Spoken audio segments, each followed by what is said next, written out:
One of the two regional prime ministers who died was the Sardona of Sokoto from the mighty north, and a contributory cause of the rising was his intention to use the army not to crush corruption, but to crush protests against it. He chose a moment when the federal Prime Minister Balewa was busy with his Commonwealth Prime Ministers Conference last week at the Federal Palace Hotel in Lagos. In the small hours of last Saturday morning, at the Ikoyi Hotel in Lagos, a colonel sent by the Sardona was shot in his hotel bedroom. The coup was on. Prime Minister Balewa was taken before dawn from his house beside the lagoon. Army officers took his finance minister from a nearby house, Festus Okote Ibo, who once increased the duty on imported shoes to protect his own shoe factories. The Lagos Museum was briefly the headquarters of the revolt. Already, as it turns out, it was more than a revolt. It was an organized takeover. Word went to Ibadan, capital of the western region, where the regional Prime Minister Akintola was shot with his wife in another bedroom fight. Kaduna, the northern capital, fell into the hands of a Major Nzegbu, who seemed to be a rebel. But when the army chiefs discarded the fiction that they were simply protecting the existing government, he was received into the fold. In Lagos, from all one gathers, the coup is cheerfully accepted, and the Sardona and Akintola are unlamented. Even Balewa's departure from office is likely to be more wept in London than in Lagos. As early as Sunday, the day after the coup, people pursued their ordinary diversions as if they still lived under one of the most stable governments in Africa. No one seemed distressed or puzzled. Perhaps they were right not to be. Perhaps it's all very simple. Gabriel Fagburi, a Lagos journalist, gave me his view of the takeover's real causes.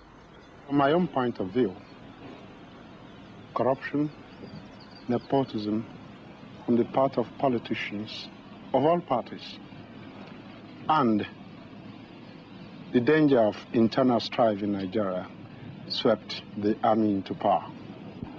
Some of these soldiers, I believe, are much more intelligent and much more patriotic than the politicians, whom we all condemn. But there has been a wave of this in West Africa in particular, Central African Republic, Dahomey, the Congo, all kinds of places. Why is this?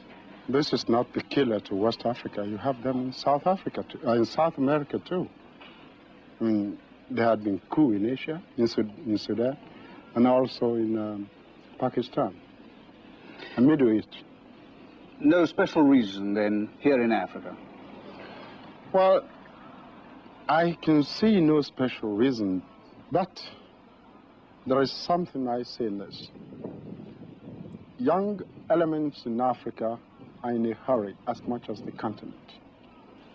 Most of these African countries are being ruled by men who belong to the old brigade, who are corrupt and who accept nepotism, corruption, injustice, greed, avarice as virtues. And some of us, I'm not a member of the army, mind you, but some progressive elements believe that this is not the age for corruption. People who go into public life must be prepared to serve for the glory of service. What difference will it make if Balewa is found alive? I would very much wish that he's found alive, very much so. But there is no doubt that his weakness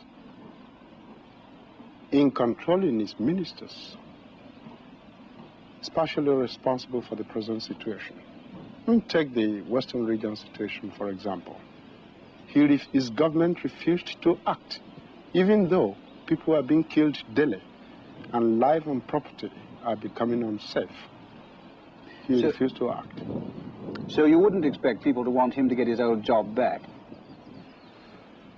I wouldn't want him to get it back.